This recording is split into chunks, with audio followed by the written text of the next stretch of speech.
A 2020 study found that almost 76% of Indians have vitamin D deficiency. हमारे sir से लेके पाँव तक जो भी सारे मेटाबॉलिज्म है, जितने भी बॉडी में सिस्टम्स है, विटामिन डी का बहुत बहुत इंपॉर्टेंट रोल है।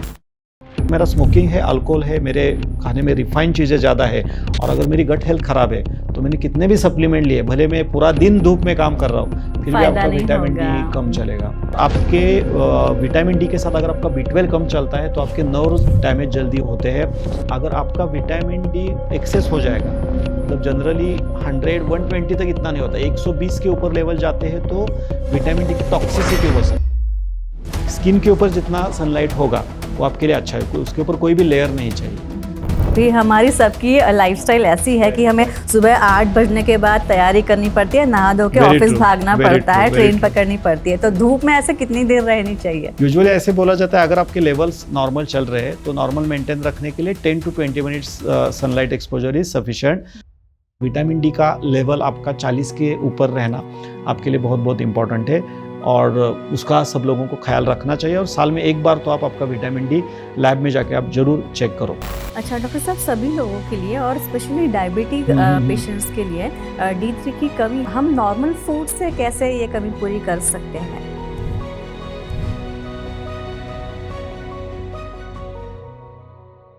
जी हेलो, नमस्ते, आदाब, मैं हूं स्नेहा और आप देख रहे हैं diabetes free for ever Hindi का ये पॉडकास्ट जिसका नाम है डियर डायबिटीज़।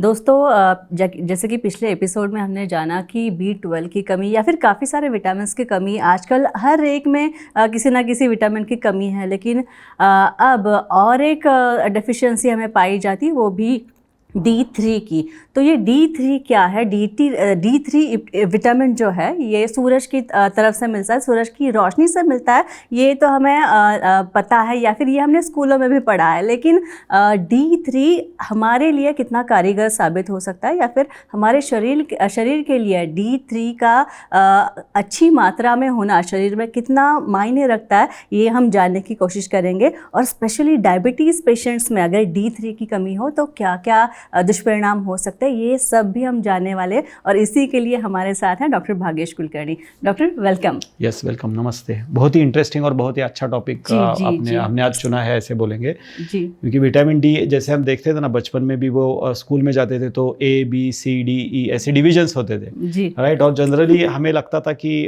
डी डिवीजन है तो कहीं पे तो हम लो ग्रेड में चले गए, या फिर कभी कभी प्रमोशंस के भी ग्रेड्स होते हैं, या फिर एम्प्लॉयमेंट में भी हम देखते हैं तो एवरीबडी वांट्स कि मुझे और एक अच्छा ग्रेड चाहिए।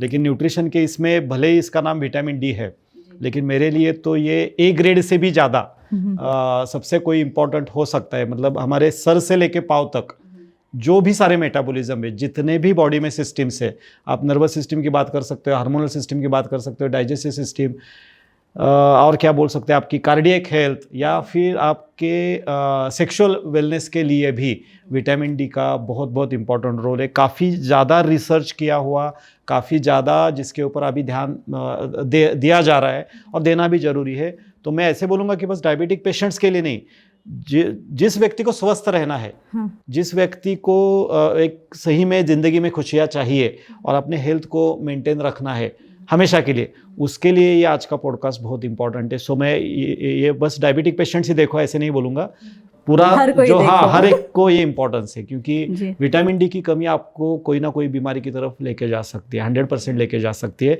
जरूरी नहीं है कि बस मुझे डायबिटीज़ है, ब्लड प्रेशर है, थायराइड है, तभी जाके मुझे इसका ध्यान रखना है। तो बहुत ही अच्छा टॉपिक आज के डिस्कशन के लिए हमने लिया। जी डॉक्टर साहब, हमने बचपन में पढ़ा है, स्कूल में पुस्तकों में लिखा था कि D3 जो है वो हमें सूरज से मिलता है, तो इसलिए मैंने आज ड्रेसिंग भी वैसे की है, येलो कलर डाला है मैंने। तो एक बात मुझे पूछनी है कि क्या ये वाकई सन से ही मिलता है? हाँ, मतलब सन से मिलता है ऐसे कहने से अच्छा है कि अनफॉर्चुनेटली हमारे शरीर में वो तैयार नहीं होता है। तो मेरे शरीर में विटामिन D3 ये कैसे है कि ये ऐसा फॉर्म है जिसको हम कोलेकैल्सिफेरॉल, ये साइंटिफिक नेम उसका बोलते हैं। विटामिन D3 आसान लोगों, मतलब आसान परिभाषा ऐसे हम बताएंगे।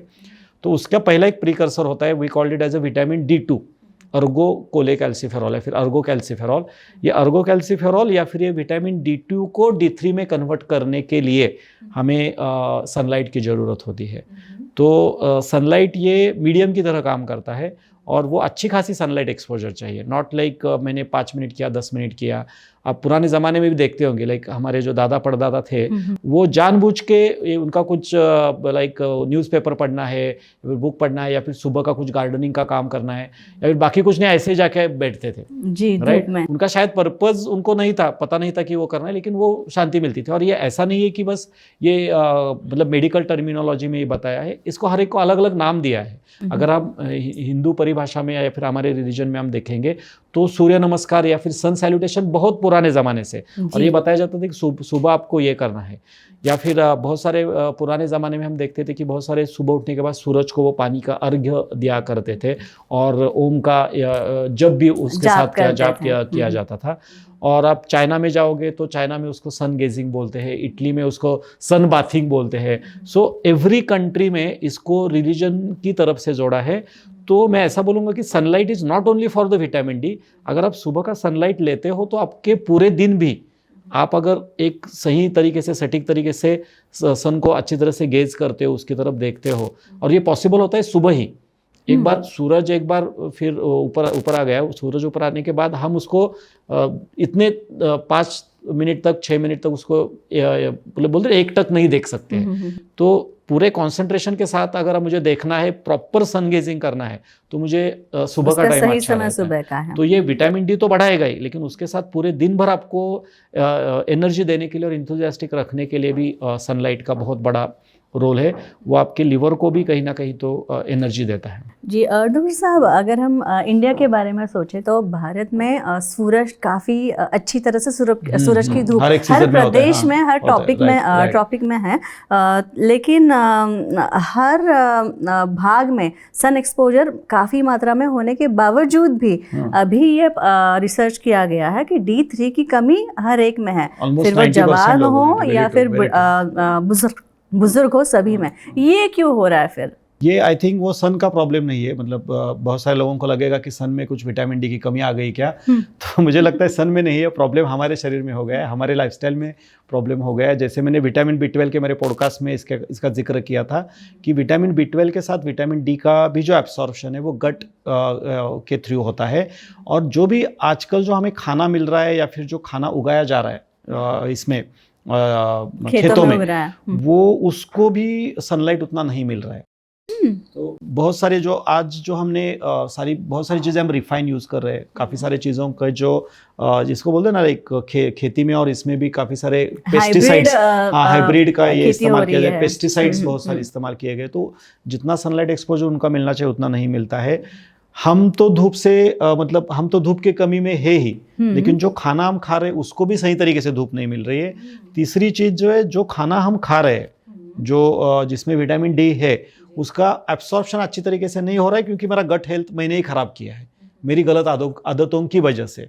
जैसे सुबह उठ के अगर मैं रोज़ 1 कप 2 कप चाय पी रहा हूँ, सुबह उठने के बाद शक्कर के साथ मेरी चाय मुझे पीनी पड़ती है, मुझे वो इसके साथ मुझे ब्रेड चाहिए, बिस्किट चाहिए, तो वो सारा जो है वो आपके गट के हेल्थ को डिस्टर्ब कर रहा है। दूसरा जो है, हम कहीं पे ना फैट से और कोलेस्ट्रॉल से बहुत डरने लगे हैं, और हम कोशिश क्या करते हैं, बहुत सारे अपने यंगस्टर्स की इसमें बात की, बहुत सारे जो लेडी पेशेंट्स मेरे इसमें आते हैं तो they are too much conscious, तो उन्होंने फैट खाना ही बंद कर दिया है, उन्होंने ओवरऑल खाना भी कम कर दिया है और फैट ही नहीं खाते, वो फैट से डरते हो, फैट करूँगी तो मैं तो ओबेस बन जाऊँगी। लेकिन अनफॉर्चुनेटली फैट 2 टाइप्स के होते हैं, एक अच्छे फैट्स होते हैं मतलब जिसको हम हेल्दी फैट्स बोल सकते हैं, और दूसरे होते हैं ट्रांस फैटी एसिड्स अनहेल्दी। तो अनहेल्दी फैट्स का मैं समझ सकता हूँ कि वो आपको एथरोस्क्लेरोसिस करेंगे, आपके कोलेस्ट्रॉल के लेवल बढ़ाएंगे, आपको ओबेस करेंगे। लेकिन अगर मैं हेल्दी फैट नहीं खाऊंगा, जो फ्रेश कोकोनट्स में आते हैं, मिल्क से आपको अच्छे मिल्क से आपको मिल सकते हैं, या फिर ड्राई फ्रूट से आपके इसमें आ सकते हैं, कोई ऑलिव ऑयल जैसी चीज़ होती है, कुछ अच्छे तरीके से नॉन रिफाइंड ऑयल्स होते हैं, उसमें से वो मुझे लेना चाहिए। अगर वो भी मैंने कम किया तो शायद जो विटामिन डी है, हमने बचपन में पढ़ा था कि विटामिन डी है फैट सोल्यूबल है, तो काफ़ी सारे लोगों में इंडिया में क्या हो गया कि वो विटामिन डी शायद वो सप्लीमेंट के फॉर्म में ले रहे हैं, उनका सनलाइट एक्सपोजर भी अच्छा है, लेकिन हेल्दी फैट उनके खाने में नहीं है, जो खाया जाता है वो रिफाइंड है और उनकी गट हेल्थ ख़राब है। अच्छा। और बहुत सारे लोगों का आजकल तो और एक जो फैक्टर है, अल्कोहल का कंजम्पशन भी ज़्यादा है, स्मोकिंग काफ़ी सारे लोगों में ज़्यादा दिखाई दे रहा है।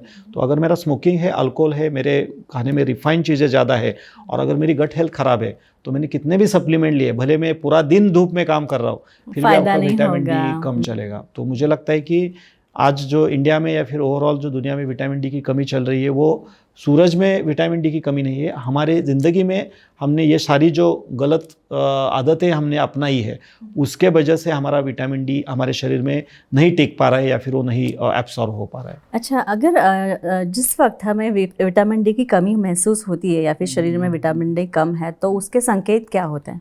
सबसे पहले तो आपको आपके पैरों में दर्द शुरू हो जाएगा, आपके जो बोले पिंडरी या फिर काफ मसल्स, वहाँ पे आपको होगा रात को नींद में क्रैम्प्स आना, बहुत ज़्यादा थकान लगना, चिड़चिड़ापन बढ़ना, मसल पेन और bone pains. Usually vitamin D का जो सबसे इंपॉर्टेंट रोल है, विटामिन डी आपके डायरेक्टली आपके हड्डियों को वो बल नहीं देता है या फिर वो ताकत नहीं देता है, लेकिन विटामिन डी आपके शरीर में कैल्शियम जो आपके बोन के हेल्थ के लिए इंपॉर्टेंट होता है, और दूसरा होता है मैग्नीशियम जो आपके मसल की स्ट्रेंथ को अच्छी तरह से बना के रखता है। इन दोनों को पकड़ के रखने का काम विटामिन डी के थ्रू किया जाता है। तो अगर मेरा विटामिन डी, अगर किसी में आपको ये कंप्लेंट दिख रही है कि बार बार उसका कैल्शियम कम हो रहा है, बार बार उसको मसल एक होता है, कभी ये दुखता है कभी वो दुखता है, वो बोलेगा यहाँ पे हो रहा है, थोड़ा कहीं वॉकिंग के एक है तो उसके पैर दर्द करने लगेंगे, कमर में दर्द होगा, बार बार होगा तो हमेशा बोलेगा मुझे यहाँ पे पेन है, यहाँ पे एक है, यहाँ पे पेन है, यहाँ पे एक है। सो ये अगर उसकी कंप्लेंट है तो उसको बस कैल्शियम की कमी नहीं होती है, उसमें मैग्नीशियम की भी कमी होती है, और कैल्शियम और मैग्नीशियम की कमी होने का कारण है उसका विटामिन डी चेक करना जरूरी है, क्योंकि विटामिन डी आपके कैल्शियम के एब्सॉर्प्शन के लिए और उसके बोन के रिटेंशन के लिए बहुत इंपॉर्टेंट होता है। और इसमें भी और एक चीज़ पाई गई है, आप जब रेगुलर बेसिस पे सनलाइट एक्सपोजर के साथ एक्सरसाइज करते हो तब ये विटामिन डी का एब्सॉर्प्शन बढ़ता है। मतलब जो कैल्शियम को पकड़ के रखने के लिए या फिर मैग्नीशियम को मेरे मसल्स में या फिर मेरे स्नायु पेशी में उसको पकड़ के रखने के लिए आपको रेगुलर बेसिस पे एक्सरसाइज करना जरूरी है। ये लोग बात भूल जाते हैं। लोग क्या बोलते हैं कि चलो मुझे थकान लग रही है, मेरे पिंडरी में दर्द हो रहा है, मेरे पैरों में दर्द हो रहा है, चलो डॉक्टर के पास जाओ, ब्लड टेस्ट किया और विटामिन डी कम पाया गया, विटामिन डी का सप्लीमेंट लिया, मेरा बढ़ जाएगा। आपको सप्लीमेंट लेने के बाद आपके बोन्स को, मतलब आपको जॉइंट के एक्सरसाइज होने चाहिए और आपके मसल के एक्सरसाइज होने चाहिए, तब जाके वो विटामिन डी आपके कैल्शियम का रीअब्सॉर्प्शन और मैग्नीशियम का रीअब्सॉर्प्शन करने के लिए होगा। ये पॉइंट बहुत सारे जगह पे बताया नहीं जाता। तो इसका ये क्या होता है, जब तक सप्लीमेंट लिया, साइकोलॉजिकली मैंने सप्लीमेंट लिया 3, 4, 5 महीने या फिर ज़्यादा से ज़्यादा 8, 9 महीने तक अच्छा रहेगा, फिर दूसरे साल उसका कम हो गया। ये बहुत सारे डायबिटिक पेशेंट्स में भी मैं ये देखता हूँ कि यार भाई इसको हर साल क्यों लेना पड़ रहा है, इसके लिए तो सनलाइट ये कि क्योंकि वो बस सप्लीमेंट लेते जा रहा है, उसको यूटिलाइजेशन के लिए आपके बॉडी के मसल्स को आपने टोन ही नहीं किया, आपके बोन्स के लिए आप कुछ कर ही नहीं रहे हो, तो वो एब्सॉर्प्शन आपका 50% से कम हो जाता है। अच्छा, वाइस वर्सा यही मैं पूछने वाली थी कि काफ़ी लोगों की ये भी कंप्लेंट होती है कि मैं एक्सरसाइज तो करता हूँ, जिम जाता हूँ, कार्डियो करता हूँ या फिर सुबह भागने जाता हूँ, अर्ली मॉर्निंग भागने जाता हूँ, लेकिन सन एक्सपोजर उतना नहीं मिलता, लेकिन फिर भी मुझे D3 की कमी है। तो इसका मतलब ये है कि आपको एक्सरसाइज और धूप सनलाइट एक्सपोजर दोनों का कॉम्बिनेशन चाहिए, राइट? Very true. मतलब ये ऐसे कह सकते हैं कि जो विटामिन डी के एब्सॉर्प्शन को घटाते हैं उन चीजों को आप दूर रखो, गट हेल्थ को इंप्रूव करो और धूप में ज्यादा एक्सरसाइज करो। मतलब दो चीजें हैं कि मैं जिम में जाके 20-30 मिनट्स कार्डियो कर रहा हूँ, उससे अच्छा है कि आप बाहर ब्रिस्क वॉक करो या फिर एंटी ग्रेविटी एक्सरसाइज करो, वो आपको डबल फायदा देगा। मतलब कुछ हैवी एक्सरसाइज बाहर करने की जरूरत नहीं है। हाँ, नॉर्मल एक्सरसाइज आप धूप में करोगे तो दोनों भी मिल जाएगा, दोनों भी हो जाएगा। और ना कि विटामिन डी आपको दिन भर अच्छा भी रहेगा। जिम में हम गाने सुनते सुनते ठीक है उस टाइम आपको अच्छा लगेगा, लेकिन अगर आप नेचर में जाते हो, नेचर में जाके वहां पे अगर आप धूप लेते हो तो वो आपके पूरे दिन भर आपको खुशियां देगा। अच्छा, सो नेचर कनेक्शन के साथ अगर आपने किया तो वो और बढ़िया है, उसके ज्यादा अच्छे रिजल्ट्स आ जाएंगे। अच्छे रिजल्ट्स आ जाएंगे। अच्छा, एक बात बताइए, कितनी देर धूप में रहना चाहिए? क्योंकि देखो अभी हमारी सबकी लाइफस्टाइल ऐसी है कि हमें सुबह 8 बजने के बाद तैयारी करनी पड़ती है, नहा धो के ऑफिस भागना पड़ता है, ट्रेन पकड़नी पड़ती है, तो धूप में ऐसे कितनी देर रहनी चाहिए? यूजुअली ऐसे बोला जाता है अगर आपके लेवल्स नॉर्मल चल रहे हैं तो नॉर्मल मेंटेन रखने के लिए 10 to 20 minutes sunlight exposure is sufficient. उसमें भी लेवल्स बताए जाते हैं कि 40 to 100 NG नैनोग्राम, इसमें इसको मेजर किया जाता है पर सनलाइट नहीं विटामिन डी के लेवल्स बोल रहा हूँ, levels जो को, ब्लड D levels। कब हम समझेंगे ना कि विटामिन डी मेरी कम कम कम है, तो उसका जो नॉर्मल रेंज बताया गया है वो 40 से लेके 100 तक, 40 से लेके 100 ng/ml ये उसका लेवल है। तो अगर आपका 40 के नीचे आ रहा है और 20 तक है, मतलब 20 to 40 ng/ml है, तो आपको माइल्ड विटामिन डी की डिफिशियंसी, और 20 के नीचे अगर है तो बहुत ज़्यादा सीवियर है। मैंने काफ़ी सारे डायबिटिक हमारे जो इसमें पेशेंट आते हैं, कुछ लोगों का 5, 7, 10 इतने कम लेवल तक देखा है। तो वहाँ पे आपको बहुत ज़्यादा तकलीफ होनी शुरू हो जाती है, क्योंकि विटामिन डी का और एक रोल इसमें है कि हमारे जो सारे हार्मोन्स है उसका बैलेंस रखना, हमारे शरीर का होम्योस्टेसिस मेंटेन रखना, पर्टिकुलरली जो डायबिटिक पेशेंट्स के लिए बहुत ज़्यादा क्यों इंपॉर्टेंट है, क्योंकि जो इंसुलिन की सेंसिटिविटी है, इंसुलिन की शुगर को कैरी करने की जो कैपेसिटी है, एक जगह से शुगर को दूसरी जगह पे कैरी करना, या फिर इंसुलिन की ताकत बोल सकते हैं, ये विटामिन डी के लेवल्स के ऊपर डिपेंडेंट होते हैं। तो अगर आपका विटामिन डी कम चल रहा है तो शायद आपके शरीर में इंसुलिन बनेगा, लेकिन वो शुगर को अच्छी तरीके से कैरी नहीं कर पाएगा। तो ये जैसे इंसुलिन रेजिस्टेंस को एक फैक्टर, कंट्रीब्यूटिंग फैक्टर माना गया है डायबिटीज़ का, वैसे इंसुलिन की सेंसिटिविटी कम होना ये भी डायबिटीज़ होने का बहुत सारे डायबिटिक पेशेंट्स में कारण रहता है। और इसका जो रूट कॉज है वो कहीं ना कहीं vitamin B12, vitamin D, calcium, magnesium, zinc, इसकी डिफिशियंसी, क्रोमियम, ऐसे मिनरल्स की डिफिशियंसी के वजह से भी ये पाया गया है। तो डायबिटिक पेशेंट्स के लिए ये बहुत इंपॉर्टेंट है। ब्लड प्रेशर के पेशेंट्स में, या फिर जिन लोगों का स्मोकिंग होता है, या फिर जिन लोगों में ट्रांस फैटी एसिड्स खाने में ज़्यादा रहते हैं, नॉनवेज जिनके खाने में ज़्यादा रहता है, उनमें एथेरोस्क्लेरोसिस होने की, मतलब धमनियों के अंदर वसा जमा होने की जो प्रक्रिया है, वो विटामिन डी अगर मेरा कम चल रहा है तो वो ज़्यादा बढ़ती है, मतलब वो 2x हो जाती है। तो वो हार्ट रिस्क की तरफ भी लेके जाता है। ब्लॉकेजेस की ब्लॉकेजेस बोल सकते हैं, जो धमनी में जो ब्लॉकेजेस होते हैं वो रिस्क बढ़ती है, तो वो रिस्क कम करने का काम भी कहीं ना कहीं विटामिन डी करता है। और आपके विटामिन डी के साथ अगर आपका B12 कम चलता है तो आपके नर्व डैमेज जल्दी होते हैं, आपका जो न्यूरोट्रांसमीटर्स है, एक जगह से दूसरी जगह पे ट्रांसमिशन है, वो कहीं ना कहीं तो अफेक्ट होता है। अगर आपका डायबिटीज़ कंट्रोल में नहीं है तो वो नर्व डैमेज, बहुत पेरिफेरल न्यूरोपैथी जिसको बोला जाता है, वो एग्रीवेट होता है। अगर विटामिन डी आपका कम चल रहा है तो उसके बदौलत काफ़ी सारे डायबिटिक पेशेंट्स में सेक्सुअल वीकनेस आना, फीमेल पेशेंट्स कंसीव नहीं हो पाना, पीसीओडी जैसी तकलीफ होना, पीरियड का साइकिल उनका डिस्टर्ब हो जाना, ये सारी चीज़ें भी विटामिन डी के साथ होते। इवन बहुत सारे लोगों में आपने देखा होगा एक्ने आते हैं, इसके ऊपर स्किन पूरा ड्राई बन जाता है, तो वो भी एक साइन है कि आपके शरीर में शायद आपका विटामिन डी की कमी चल रही है। तो ये इम्पैक्ट आप देख सकते हो। तो मैंने जैसे बोला कि सर से लेके पाँव तक कोई भी ऑर्गन या फिर कोई भी सिस्टम आपके विटामिन डी के बिना नहीं काम कर सकते। तो विटामिन डी का लेवल आपका 40 के ऊपर रहना आपके लिए बहुत बहुत इंपॉर्टेंट है, और उसका सब लोगों को ख्याल रखना चाहिए। और साल में एक बार तो आप आपका विटामिन डी लैब में जाके आप जरूर चेक करो।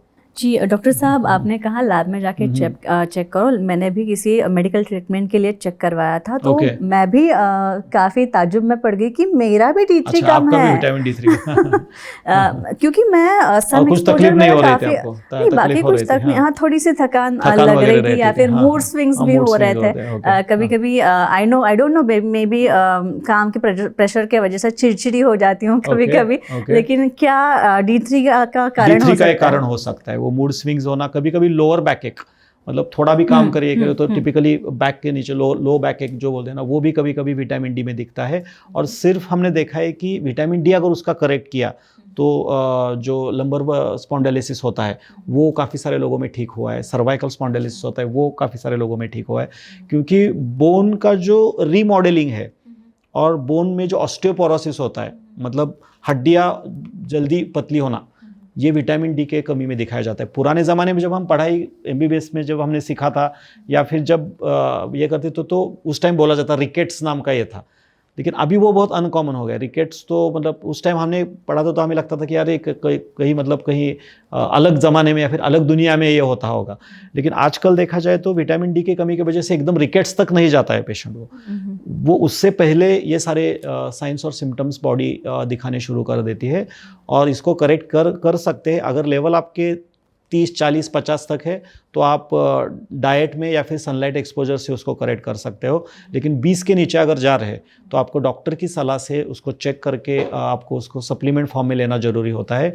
यूजुअली जो विटामिन डी का सप्लीमेंट आता है वो कैप्सूल फॉर्म में या पाउडर फॉर्म में आता है, और ये बताया जाता है कि जब भी आप विटामिन डी कंज्यूम करते हो always consume with healthy fat. तो आपने बहुत बार सुना होगा कि डॉक्टर भी आपको प्रिस्क्राइब करते हैं तो बताते हैं आप दूध के साथ लेना। यस दूध तो के साथ क्यों विटामिन डी को दूध के साथ लेने के लिए बोला है? बिकॉज वो इसमें हेल्दी फैट होते हैं और उसके साथ अगर आप कंज्यूम करके लेते हो तो you can take this thing. तो इसमें और एक डायलेमा हो सकता है कि लोग बोलते हैं कि नहीं डॉक्टर साहब आप तो बोलते हो कि मिल्क नहीं लेना है, तो हमने मिल्क को मना नहीं किया, हम बोलते animal milk is not good for the diabetic patients अगर मैं उसको ज़्यादा क्वांटिटी में कंज्यूम करता हूँ। So you can take vegan milk also. तो वीगन मिल्क में भी होता है जैसे कि आप कोकोनट का मिल्क बना सकते हो, बादाम का मिल्क है, सोया मिल्क है, वो अगर आपने नेचुरल फॉर्म में लिया है, नॉट अ पैकेट फॉर्म, तो ये कर सकते हो। और इनफैक्ट जैसे मैंने बताया कि लास्ट मेरे आई थिंक B12 के पॉडकास्ट में भी मैंने इसका जिक्र किया था कि आज हम दूध के साथ क्यों मैं मना करता हूँ, क्योंकि 90% जो दूध आता है वो हमारा पैकेट वाला मिल्क लेते हैं हम, डेयरी से कंज्यूम किया जाता है। और डेयरी में उसको दो चीज़ें की जाती है, एक है पाश्चराइजेशन और दूसरा है उसको एक स्टीमिंग किया जाता है, दूसरा हीट किया जाता है। क्यों स्टीमिंग और हीटिंग या फिर पाश्चराइजेशन क्यों करना है? तो कि उसके बैक्टीरिया कुछ हो तो मर जाए, वो ज़्यादा हाइजीनिक बने। और दूसरा एक प्रोसेस किया जाता है कि बहुत सारे लोगों को दूध में फैट नहीं चाहिए, तो 90% जो दूध है उसमें से फैट निकाला जाता है, इसमें स्किम मिल्क बोला जाता है। तो अगर मैं स्किम मिल्क कंज्यूम कर रहा हूँ कि मुझे ट्राइग्लिसराइड नहीं चाहिए, मुझे फैट नहीं चाहिए, तो आपने उसमें जो थोड़ा बहुत विटामिन डी था उसको भी आपने ये कर दिया। तो अगर आप स्किम मिल्क के साथ ले रहे हो विटामिन डी तो उसका कोई फायदा तो वैसे तो आपको नहीं मिलने वाला है। हाँ यस, अगर आपका प्योर देशी गाय का जो बोलते हैं ना उस टाइप का दूध है तो वो मिल्क का अगर आपने लिया है उसके साथ कंज्यूम किया तो चलेगा, थोड़े बहुत आप उसके क्वांटिटी में आपको मिल सकता है। या फिर वीगन मिल्क के साथ आप उसको कंज्यूम कर सकते हो, या फिर कोकोनट जो आपके खाने में उसको अगर आपने इस्तेमाल किया, आपका कोलेस्ट्रॉल अगर अच्छा चल रहा है तो ड्राई फ्रूट के साथ भी आप उसको कंज्यूम कर सकते हो। जी डॉक्टर साहब, अभी आपने कहा कि सन एक्सपोजर चाहिए और सही मात्रा में लेना चाहिए, लेकिन हम तो अभी तो स्टाइल ही बन गया है कि हमारे हर एक के पॉकेट में सनस्क्रीन ज़रूर है, सनब्लॉक ज़रूर है। तो क्या सनब्लॉक लगाना चाहिए? नहीं, यूजुअली कोई भी मतलब जितना हो सके आपके जो एटलीस्ट, मैं ऐसे नहीं बोल रहा कि पूरे कपड़े निकाल के बैठो लेकिन जितना हो सके आपके जो दृश्य स्वरूप से जो पार्ट बॉडी के है राइट, वो तो आपके ओपन होने चाहिए। स्किन के ऊपर जितना सनलाइट होगा वो आपके लिए अच्छा है, उसके ऊपर कोई भी लेयर नहीं चाहिए। तो अगर आप लेयर लगाओगे तो आपने 50% वहाँ पे ही वो कम कर दिया। तो मैं तो बोलूँगा कि सनस्क्रीन लोशन लगा के बाहर जा रहे हो या फिर आपने बोला कि मैं गाड़ी में बैठा और आपने AC लगाया हुआ है, हाँ। तो वो फिल्टर हुआ सनलाइट है, वो आई थिंक मुझे नहीं लगता कि वो आपका ये बढ़ाएगा। तो आपको प्योर सनलाइट ही मिलना ज़रूरी है, और आपके जो बॉडी के मैक्सिमम पार्ट्स को उसको उस टाइम आपके स्किन जो है उसके ऊपर उसका एक्सपोजर होना बहुत ज़रूरी है, क्योंकि स्किन के लेयर में जब तक वो नहीं आता है तब तक वो D3 में कन्वर्ट नहीं होगा, भले आपने खाने से लिया है सप्लीमेंट से लिया है। तो प्योर मिनिमम 20 मिनट्स। अगर आपका बहुत ज़्यादा फास्टिंग शुगर बढ़ रहा है, PP शुगर बहुत ज़्यादा है, आपको डायबिटीज़ के साथ और भी कुछ तकलीफ है जैसे ब्लड प्रेशर है, भूलने की डिमेंशिया होता है, काफ़ी सारे पार्किंसंस के भी पेशेंट्स हम इसमें देखते हैं, तो उनको कम से कम 40 मिनट तक चाहिए, 40 मिनट्स तक। तो हमने देखा है कि बाकी कुछ नहीं काम करता, मतलब वो बहुत सारे हम बंदे ऐसे देखते हैं कि डाइट भी अच्छा फॉलो करते हैं, स्ट्रेस भी पूरा मैनेज करते हैं, मेडिटेशन भी उनका होता है, लेकिन फिर भी उनका शुगर लेवल कंट्रोल में नहीं आता है। तो उनको हम क्या बोलते हैं कि भाई तू रोज़ 40 मिनट्स घड़ी लगा, मतलब टाइम लगा के 40 मिनट्स बैठना शुरू कर। 1 मंथ में उसका शुगर लेवल हमने कंट्रोल में आया हुआ देखा है। तो ये भी एक मतलब मैजिक है विटामिन डी का, ऐसे हम बोल सकते हैं। स्पेशली डायबिटिक पेशेंट्स में D3 की कमी हो तो जाहिर है ब्लड टेस्ट तो करते ही होंगे। यस, हम तो शुरुआत में ही करते हैं। और कोई टेस्ट है ऐसी? और कोई टेस्ट की वैसे ज़रूरत नहीं पड़ती है, लेकिन यूजुअली हम कैल्शियम मैग्नीशियम चेक करने के लिए बोलते हैं, और उसके साथ काफ़ी सारे पेशेंट्स में स्ट्रेस का भी थोड़ा इसमें देखा है। अगर आपका एड्रेनालिन बहुत ज़्यादा सीक्रेट होता है, कॉर्टिसोल ज़्यादा होता है, या फिर कभी कभी डायबिटीज़ के साथ कुछ पेशेंट्स को थायराइड जैसी तकलीफ होती है, तो हाइपोथायराइडिज्म में भी हमने देखा है। देन विटामिन डी का जो ये प्रोडक्शन है या फिर उसका मेटाबॉलिज्म है आपके लीवर और किडनी के हेल्थ के ऊपर भी डिपेंडेंट होता है। तो अगर आपका डायलिसिस चल रहा है या फिर आपकी किडनी की हेल्थ खराब है तो भी आपका विटामिन डी कम चलता है। तो उन पेशेंट्स का भी थोड़ा ज़्यादा ध्यान रखना पड़ता है। अगर आपको फैटी लिवर है, लिवर सिरोसिस है, अल्कोहल कंजम्पशन आपका ज़्यादा है, तभी उन लोगों में भी ये विटामिन डी की कमी, वो स्पेशल ग्रुप में आते हैं। प्रेगनेंसी में चेक करना पड़ता है, गेस्टेशनल डायबिटीज़ होता है तो उसमें विटामिन डी की कमी पाई जाती है। और एक पर्टिकुलर डिसऑर्डर है जिसको हम ज़्यादा वैसे ध्यान नहीं देते हैं, लेकिन उसमें भी हमें देखते हैं गट एब्सॉर्प्शन, लाइक IBS जिसको बोला जाता है, इन्फ्लेमेटरी बाउल डिसीजेस, या फिर क्रॉन्स डिसीज, मतलब जिसमें गट हेल्थ ही खराब हो जाती है, तो उसके ऊपर भी ध्यान रखना पड़ता है। तो जैसे मैंने B12 में बताया, अगर आपकी विटामिन डी की कमी चल रही है तो सबसे पहले ये ढूंढो कि मेरा ट्रिगर क्या है, क्यों मेरे में विटामिन डी कम जा रहा है। सनलाइट एक्सपोजर कम जा रहा है, मेरे खान पान में कुछ गलती हो रही है, एसिडिक फूड है, चाय कॉफ़ी ज़्यादा ले रहा हूँ, शुगरी कंटेंट मेरा ज़्यादा जा रहा है, रिफाइंड फूड में ज़्यादा ले रहा हूँ, या फिर मेरा गट हेल्थ ही ओवरऑल ख़राब है। तो ये पहले मुझे ठीक करना पड़ेगा। गट का एब्सॉर्प्शन अच्छा करो, उसके बाद आप डाइट में आपका अच्छे तरीके के जिसमें विटामिन डी आपको मिल रहा है वो आपको लेना चाहिए। और अगर विटामिन डी का सप्लीमेंट आपको आपके डॉक्टर ने सजेस्ट किया है तो इंश्योर करो कि आपके खाने में हेल्दी फैट आपके खाने में रहेंगे। अच्छा डॉक्टर साहब, सभी लोगों के लिए और स्पेशली डायबिटिक पेशेंट्स के लिए D3 की कमी हम कैसे पूरी की जा सकती है? एक तो आपने बोला कि वो सैशे जो होता है वो देते हैं, हाँ, सप्लीमेंट देते हैं, बहुत कम है, तो बहुत कम है। उसके अलावा हम नॉर्मल फूड से कैसे ये कमी पूरी कर सकते हैं? राइट, फूड्स में भी वो एक मिथ है कि वो नॉनवेज में ही विटामिन डी होता है, तो आपको चीज़ खाना पड़ेगा, पनीर खाना पड़ेगा, मिल्क खाना पड़ेगा, तो ऐसे डेयरी प्रोडक्ट्स ही खाने पड़ेगा। ऐसे नहीं है, जैसे मैंने बताया वीगन मिल्क में भी आपको वो क्वांटिटी मिल सकती है। और अगर आपको डायबिटीज़ नहीं है तो you can consume 100 ml 200 ml तक प्योर क्वालिटी का, अच्छे क्वालिटी का नॉन स्किम, मतलब गाय का, देसी गाय का दूध आप कंज्यूम कर सकते हो, उसमें से आपका ये मेंटेन रहेगा। दूसरा जो है सारे जो हमारे वेजिटेबल्स जैसे बीट रूट है, देन आपके सारे ग्रीन वेजिटेबल्स है, उसमें भी थोड़े क्वांटिटी में आपको ये मिलेगा। काफ़ी सारे फ्रूट्स है जैसे कि अनार हो सकता है, बनाना है, देन आपके ग्रेप्स है, उसके बाद आपका मैंगो है, इसमें भी थोड़े क्वांटिटी में विटामिन डी रहता है। वाइल्ड मशरूम्स, मशरूम दो टाइप के होते हैं, एक जिसको बोले बटन मशरूम्स, जो आजकल जो मिलते हैं वो बटन हाँ मार्केट में मिलते हैं। अनफॉर्चुनेटली वो मतलब क्या बोल सकते हैं कि वो क्लोज्ड एनवायरनमेंट में उसकी क्रॉप ये किया जाता है, उसको फर्टाइल ये किया जाता है, उगाया जाता है, तो उसमें सनलाइट एक्सपोजर नहीं होता है। तो अगर आपने बटन मशरूम भी लिए, या फिर सपोज आपने ऐसा कोई ले कि चलो वेजिटेबल्स में लेके आए, तो उसको अच्छी तरह से धो लो। धोने के बाद आप 15-20-30 मिनट तक उसको सनलाइट में रखो। आप अगर नहीं जा सकते हो तो you can keep your vegetables into the fresh sunlight, और ऑफकोर्स उसके ऊपर थोड़ा जाली वगैरह रखना, नहीं तो बाहर के बाकी कोई आके वो खा के लेके जाएगा। और उसको अगर सनलाइट एक्सपोजर में रखा तो शायद उससे आपका विटामिन डी बढ़ सकता है।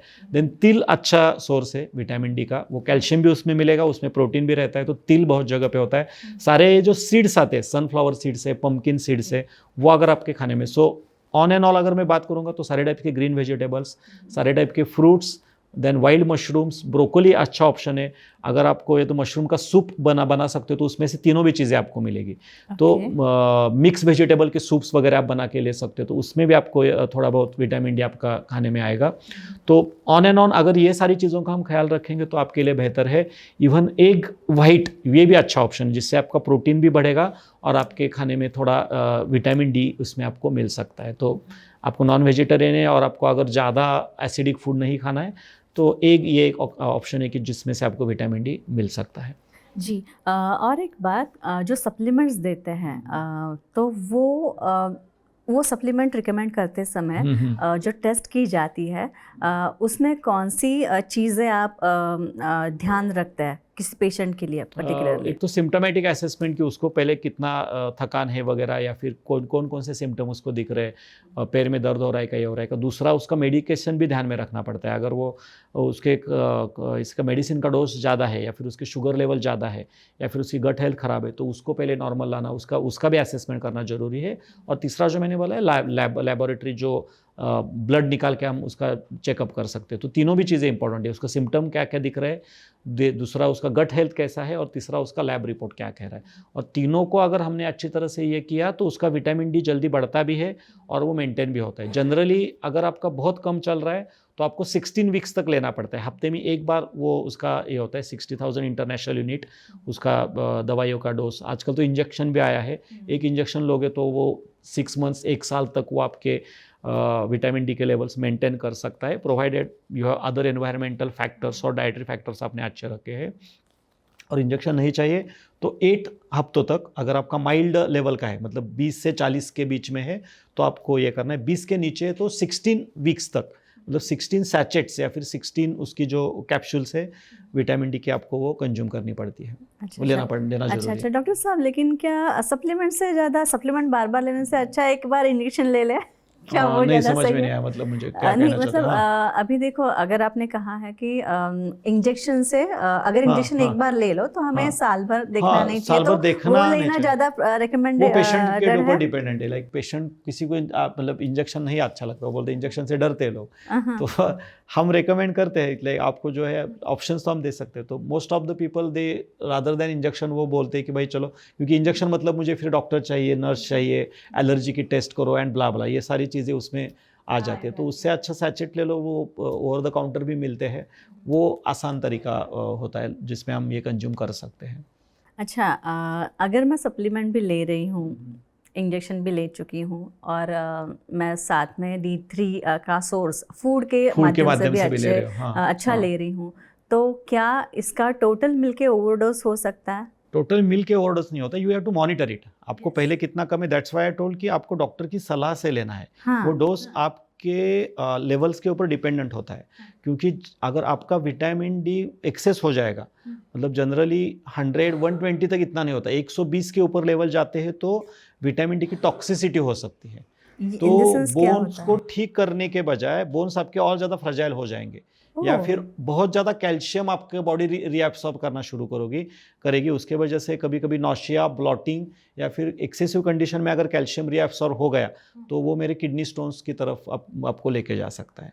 तो जिसको विटामिन डी की टॉक्सिसिटी ऐसे बोला जाता है। सो दैट्स वाई उसका डोज रिकमेंडेड होता है, और उसके हिसाब से ही और डॉक्टर की सलाह से ही आपको उसको लेना चाहिए, और उसको फिर बाद में 3 महीने के बाद, 6 महीने के बाद मॉनिटर करना चाहिए। एक बार आपके लेवल 50-60 तक चले गए, फिर आपको सप्लीमेंट बंद करना चाहिए। आप वैसे ही लेते रहोगे तो वो आपकी विटामिन की टॉक्सिसिटी होगी आपको। अच्छा, जो विटामिन B12 में इतनी कॉमन नहीं होती, क्योंकि विटामिन B12 कैसे है कि वो वाटर सोल्यूबल है, वो आपके यूरिन के थ्रू बाहर निकलेगा, लेकिन विटामिन डी वैसे बाहर नहीं निकल सकता है। तो वो अगर मेरे शरीर में एक्स्ट्रा है, एक्सेस है, तो वो अपना काम करता रहेगा, वो क्या करेगा, कैल्शियम और ज़्यादा खींचता रहेगा। अच्छा डॉक्टर साहब, कोई ऐसा पेशेंट जो डायबिटिक है और जिसको काफ़ी पुराना डायबिटीज़ है, यानी 20 साल पुराना, 15-20 साल पुराना, और जिसमें D3 की डिफिशियंसी भी है, तो क्या ऐसे पेशेंट को D3 की सप्लीमेंट्स रिकमेंड करते समय या फिर D3 का डाइट प्रॉपर मेंटेन करते समय कुछ एक्स्ट्रा सावधानी बरतनी चाहिए, या फिर कुछ क्या टिप्स देंगे आप इसके लिए? मुझे नहीं लगता कि only thing they have to ensure कि गट हेल्थ उनका अच्छा रहे। दूसरा है कि जितने जल्दी हो सके उनके शुगर के लेवल्स वो कंट्रोल में नेचुरल तरीके से लाएंगे तो उनके लिए बेहतर होगा, और मॉनिटर करते रहे जब तक आपका डायबिटीज़ पूरी तरह से कंट्रोल में नहीं आता है। साल में एक बार डायबिटिक पेशेंट्स को ये करना पड़ेगा, मतलब विटामिन डी का चेकअप करना जरूरी है, क्योंकि मेटफॉर्मिन की वजह से थोड़ा बहुत गट हेल्थ डिस्टर्ब होता है, और वो कहीं ना कहीं डायरेक्टली इनडायरेक्टली आपके विटामिन डी को अफेक्ट करेगा। तो इतना ही मुझे लगता है डायबिटिक पेशेंट को प्रिकॉशन लेना जरूरी है, और बाकी जो लोग हैं उनको विटामिन डी कम नहीं होने देना है, क्योंकि विटामिन डी मेरा कम चल रहा है तो ये आगे जाके आपको डायबिटीज़, प्री डायबिटीज़ की तरफ लेके जा सकता है। क्योंकि जैसे मैंने बताया, आपका जो हार्मोनल बैलेंस है आपके शरीर में, इंक्लूडिंग इंसुलिन ही नहीं, insulin, thyroid, testosterone, progesterone, oestrogen, ये सारे के प्रोडक्शन के लिए जो क्या बोल सकते हैं, जो प्रोडक्ट जो लगता है, इनिशियल प्रोडक्ट जो लगता है वो विटामिन डी ही है। तो विटामिन डी की कमी है तो ये आगे इसमें से कोई भी आपके इसमें आ सकता है। अच्छा, अगर मैं एक नॉर्मल इंसान हूँ ना, मुझे कोई सीवियर लाइफस्टाइल डिसऑर्डर है, लेकिन मुझे D3 की कमी है और सीवियर लेवल में है, prevention is better than cure. Okay, prevention is better than cure. अब मैंने आपको बीच में आपको थोड़ा, लेकिन शायद आपका सवाल वहाँ पे जा रहा था। जी वहीं पे जा रहा था। जी, और एक बात यह है कि अगर मैं अच्छी लाइफस्टाइल मेंटेन कर रही हूँ, मेरा सब डाइट है, सन एक्सपोजर अच्छा है, लेकिन अगर फिर भी ये सब D3 कम आ जाता है, या फिर भी थोड़ी मेरी मेंटल हेल्थ वीक है, स्ट्रेस है, तो मुझे क्या करना चाहिए? और कुछ नहीं, बाकी जो आपके जो स्ट्रेस मैनेजमेंट के ये रख सकते हो। विटामिन डी आपका कम होने के वजह से आपको ये हो सकता है, ये है तो विटामिन डी की कमी होनी ही चाहिए, ऐसा नहीं है। वो एक पार्ट है कि उसमें आपको चिड़चिड़ापन बढ़ेगा, स्ट्रेस ये बढ़ेगा, क्योंकि स्ट्रेस बढ़ने के लिए एन नंबर ऑफ रीज़न है। One of the reason for increase stress, चिड़चिड़ापन बढ़ना, थकान लगना, उसका एक रीज़न हो सकता है विटामिन डी की कमी। जरूरी नहीं कि विटामिन डी की कमी तो ऐसा ही होना चाहिए। अच्छा, और एक आप क्या सजेस्ट करेंगे जो ऐसे लोग हैं जिनका काम का समय ही सुबह का है और उनको वो जो सनलाइट का वो जो पीरियड होता है वो मिल नहीं पाता है, तो उन्होंने क्या करना चाहिए? वेजिटेबल को घर में जो खाना बनाते हैं उनको बोलो कि मैं सनलाइट में नहीं जाता हूँ, मुझे जो खाना बनाते हो नहीं, मुझे जो मेरा जो खाना बनाते हो वो एटलीस्ट सनलाइट में रखो। अच्छा, तो शायद वहां से मिले, और क्या कर सकते हैं, सप्लीमेंट ही लेना पड़ेगा। तो अनफॉर्चुनेटली वो बॉक्स जिंदगी है, तो अगर मैं नहीं कर सकता मेरी इसके वजह, तो बेटर है भाई सप्लीमेंट ले लो। अच्छा, और क्या कर सकते हो, नहीं तो फिर जो आपका खाना जो बन रहा है, जो आपके वेजिटेबल्स है, उसको 20 मिनट सनलाइट में रखो और वो खाओ, वहां से बढ़ेगा तो बढ़ेगा। हाँ, लेकिन इसमें पॉल्यूशन का फैक्टर भी आया ना। ठीक है, पॉल्यूशन से वो कितना आएगा, पॉल्यूशन में मैं बाहर में रास्ते पे थोड़ी बोल रहा हूँ, आपके घर में जहाँ पे सनलाइट आता है वहां पे रखने के लिए जी जी जी जी, तो इतने नहीं आएगा, उतना पॉल्यूशन है, फिर उतना ये तकलीफ नहीं होगा। अच्छा, तो overall conclude this, diabetic patients या फिर कोई नॉर्मल पेशेंट्स और D3 की कमी, इसको कंक्लूड करने के लिए आप क्या कहेंगे? इतना ही कहूँगा कि विटामिन डी इसेंशियल विटामिन है, वो आपकी ज़िंदगी की लाइफ सोर्स है, वो लाइफ फोर्स है। सो विटामिन डी को अच्छी तरह से मेंटेन रखो, आपके हेल्थ का ख्याल रखो। आप एक अच्छी और एक दीर्घायु ज़िंदगी जीना चाहते हैं, मतलब जो बोलते हैं एक हेल्दी लाइफ, तो विटामिन डी आपके लिए बहुत बहुत इंपॉर्टेंट है। इसको मतलब नज़रअंदाज मत करना, राइट? इसको बहुत सीरियसली रखना, उसको अच्छी तरह से मेंटेन करना, और एक डिसीज़ और डिसऑर्डर फ्री लाइफ आप सब लोग जी सकते हो, इतना ही बोल सकते हैं। हमें से हर कोई डिसीज़ और डिसऑर्डर फ्री लाइफ चाहता है, और इसीलिए आपको डॉक्टर साहब ने जो टिप्स दिए हैं वो फॉलो कीजिए, भले वो डाइट के बारे में हो, फूड के बारे में हो, फूड इनटेक के बारे में, या फिर सप्लीमेंट्स के बारे में हो, लाइफस्टाइल चेंजेस के बारे में हो, ये सारे टिप्स आप फॉलो कीजिए। और अगर आपको ये एपिसोड पसंद आया तो ज़रूर लाइक कीजिए और सब्सक्राइब भी कीजिए। अगर आपने हमारे चैनल को सब्सक्राइब नहीं किया है तो जल्दी से जल्दी सब्सक्राइब का बटन दबाइए, और आपके मन में डायबिटीज़ और उससे जुड़ी काफ़ी सारे सवाल हो तो हमें कमेंट सेक्शन में ज़रूर लिख दीजिए। हम इंतज़ार कर रहे हैं आपके सारे सवालों का। नमस्ते।